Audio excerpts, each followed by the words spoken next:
স্বপ্নের উড়ান। অনু একটা ছোট শহরের মেয়ে। তার স্বপ্ন অনেক বড়, সে ইঞ্জিনিয়ার হতে চায়। কিন্তু তার পরিবার চায় সে পড়াশোনা ছেড়ে বিয়ে করুক। একদিন কলেজ থেকে ফিরে আসতেই বাবা রাগ করে বলল, মেয়েদের এত পড়াশোনার দরকার কি? এবার বিয়ের কথা ভাবো। অনুর চোখে জল চলে এলো, কিন্তু সে কিছু বলল না। কলেজে বান্ধবীরা ওকে সাহস দিল, তুই পারবি অনু, স্বপ্নটা ছাড়িস না। এই কথাগুলো শুনে ওর মধ্যে একটা শক্তি এলো। রাতে সবাই ঘুমিয়ে গেলে লুকিয়ে পড়াশোনা করতে লাগলো। হাতে একটাই লক্ষ্য, নিজেকে প্রমাণ করা। ফাইনাল পরীক্ষা এলো। পরীক্ষার হলে বসে অনু মনে মনে প্রতিজ্ঞা করল, আমি হেরে যাব না। কিছুদিন পর রেজাল্ট বের হলো। কলেজের নোটিশ বোর্ডের সামনে ভিড় জমেছে।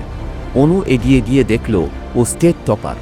খবরটা শুনে বান্ধবীরা আনন্দে চিৎকার করে উঠল, অনু তুই পারলি। বাড়ি ফিরে বাবা অবাক হয়ে কাগজটা দেখল, চোখে জল এসে গেল। ধীরে ধীরে বলল, আমার মেয়ে আমার গর্ব। বছর কয়েক পর অনু নিজের অফিসে ইঞ্জিনিয়ার হিসেবে কাজ করছে। টেবিলে রাখা পুরনো কলেজের ছবির দিকে তাকিয়ে সে হাসল। মনে মনে বলল, স্বপ্ন দেখতে ভয় পেও না, লড়াই করো, একদিন জিতবেই।